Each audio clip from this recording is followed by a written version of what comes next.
What's going on, family? Texans fan in rehab here with another fantastic recap of the Houston Texans week, man. And listen, I have great news.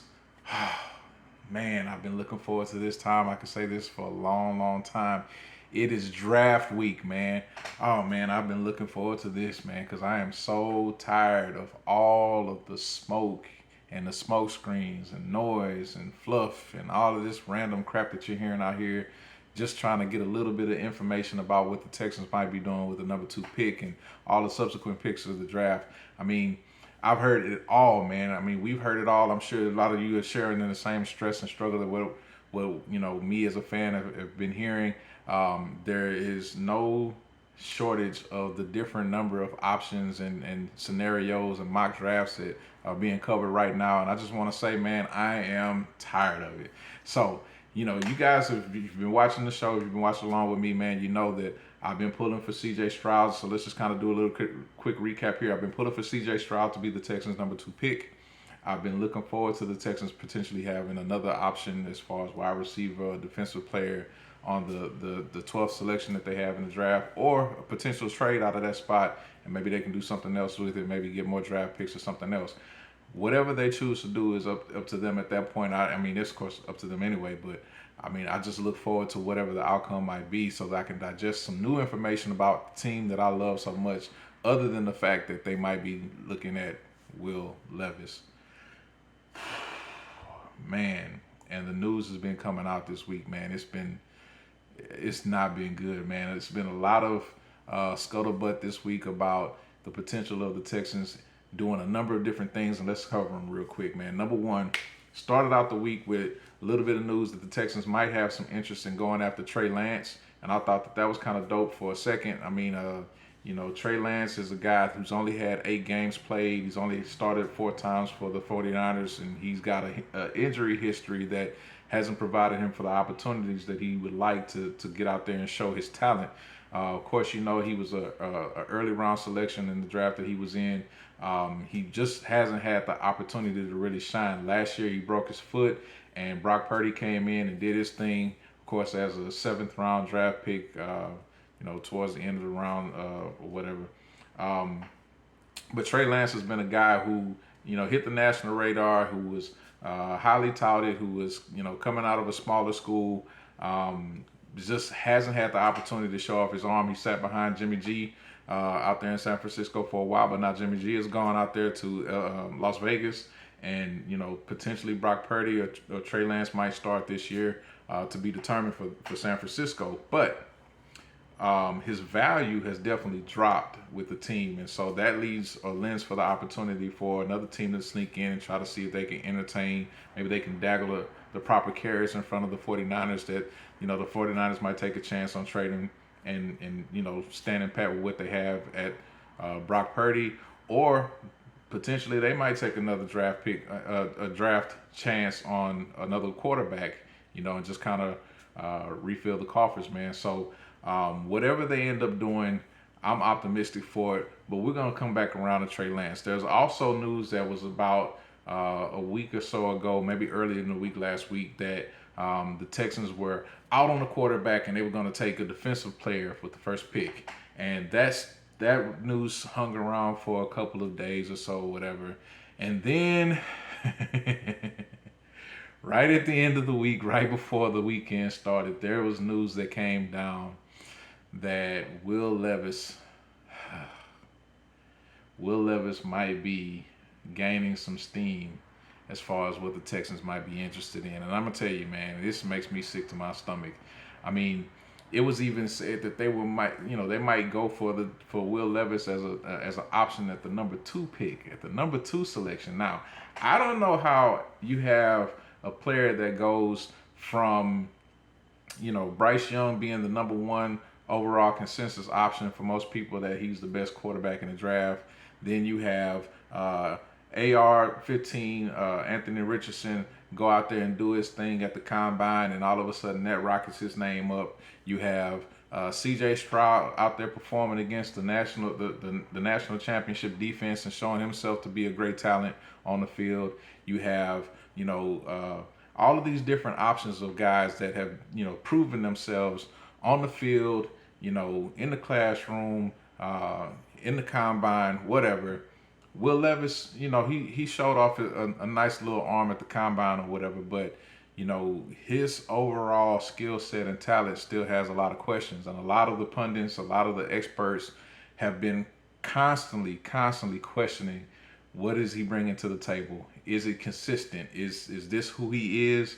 Is this kind of an indication of what type of talent he is? Why does he make these decisions? Why does he do this? Why does he do that? They've been breaking Will Levis down, and man, I haven't heard anything that says that Will Levis should be deserving of a number 2 draft pick. But yet here we are, man. The Texans are possibly going to take a chance at Will Levis at number 2. So let me breathe. Let me calm down, man. I have run away from this scenario for all of these weeks that I've been doing these videos, and I just have not wanted to hear or entertain it. But at this point now, I guess I have no choice but to entertain it. But I want to say this real quick. We have been listening to the tenor of what's been going on in the back rooms and back offices through the media interviews and stuff that D'Amico Ryans has been having since he's been the head coach.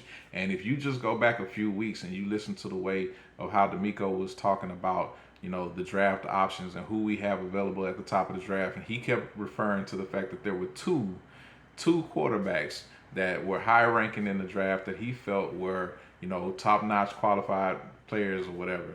But then it sounds as though Nick Caserio got to coach and maybe settled him down a little bit and said to him, shh, you can't put all the information out there. We want to keep a little things, keep a little ace card up our sleeve or something like that, because we never know what's going to shake out in the draft. And so it looks like they got to D'Amico because all of a sudden his coach talk started, and he went from where he was softening his stance about, who they're going to draft. I don't want to discuss draft options and whatever. Well, check this piece out right here.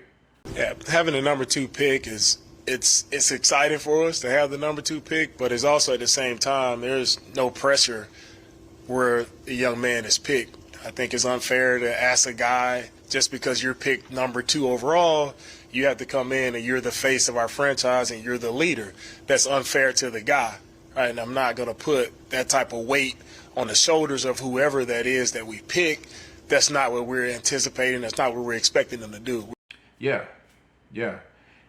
He breaks down basically that, aside from the fact that they're not covering, they're not going to disclose who they're drafting, but not only that, he doesn't want to put any pressure on the person who's going to be their pick so that they don't have to take on the leadership role. And so to me, what that sounds like is that he's basically trying to soften the blow for the fan base that we might not take a quarterback with the first pick. We might not take a quarterback with the first pick.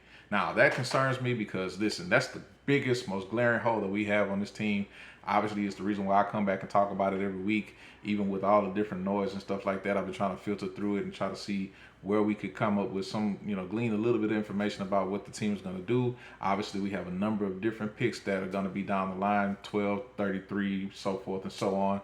And so, obviously there's different positions that need to be filled, but none more important than the quarterback. So I can't really justify a reason why they would pass on the quarterback with the first pick. That just doesn't seem like a viable option to me, man. I mean, like, why? We already lost on the opportunity to take whoever we wanted with the first pick by winning that last game of the season. Brilliant. And so now, if the Texans do this to me, man, if the Texans turn around and make this another situation where you have the opportunity to draft whoever you would like, then you take a step back, and with that L, you turn around and you have the opportunity to draft the next best selection at quarterback, and then you turn around and you make the assessment and you sit there and you let this guy play this and that, and then you make a determination that what you saw on that field doesn't really indicate what you might have to see on the field moving forward. I don't know, man. Like, this is why I'm a Texans fan in rehab, because this is stressful, man. I mean, I was listening to my boy Seth Payne earlier in the week, man, and he was sitting there just like basically almost like rubbing the skin off his face because he was stressing about the fact that they were entertaining, although the news was coming out that they were entertaining possibly taking Will Levis, and it was just like, why? Like, what are we seeing here, man? I mean, I've been thinking about this video for a long time, man. Like, what angle am I gonna come from with this? How am I gonna break this down? Because, you know, do I want to take this more like a media breakdown? And at the end of the day, I was like, nah, forget that. I'm fan first, you know. So I'm just at a loss, man. Like, I want CJ Stroud. Again, I've made that very clear. It's amazing to me that much like when the Wonderlic test results came out for Vince Young years ago, and they said that he didn't necessarily score well. All of a sudden, what you're hearing now is that there's a cognitive test called the S2 that apparently C.J. Stroud didn't, you know, grade well on.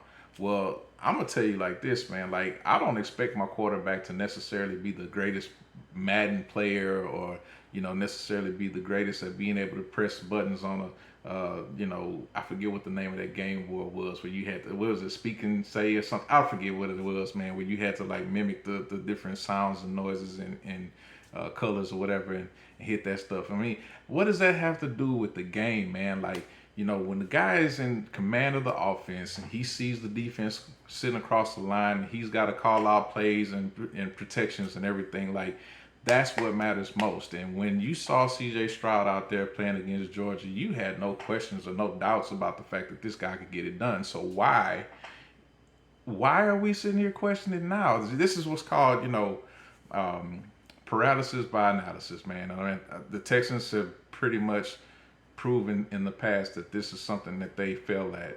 And they're not the only franchise that does this. I mean, there's several other franchises that have done this through the years, but you know, I would like for my franchise, I would like for the team that I follow to just be able to get good at this type of stuff, especially if we're going to be in a position where we draft them low every year. So, trying to temper myself. I'm trying to prepare myself for the worst because the Texans never seem to let me down. And although I might have my Astros gear on right now, as we get a little closer to the draft, I'll be lacing up just like the Texans will be, man. I'll be looking forward to getting my new draft cap once that comes in. And, you know, potentially might go to a draft party or something like that. I hope to see you guys somewhere out there too partaking and maybe even stressing along with me. But I'm going to be optimistic, man. I've been optimistic up to this point. So, you know, hopefully we won't have as much to stress about after all, man. We can finally find some solace in the fact that the team has made the selections that they're going to make. They've made the decisions that they're going to make. And at that point, you know, coach them up, man.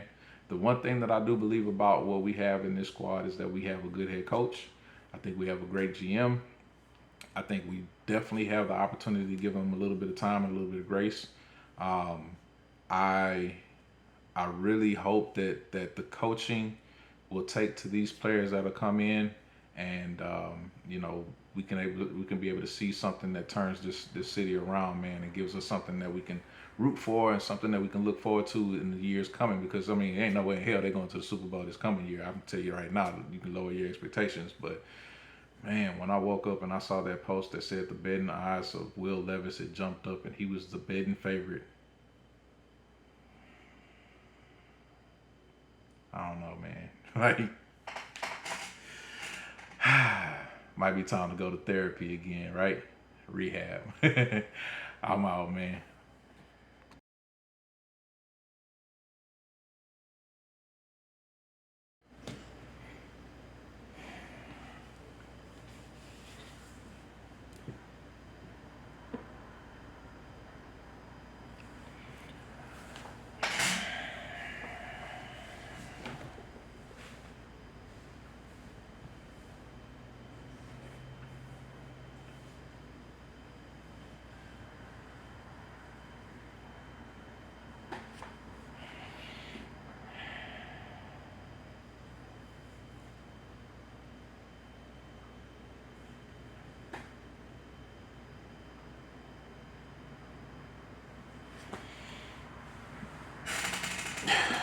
My stomach hurts. I gotta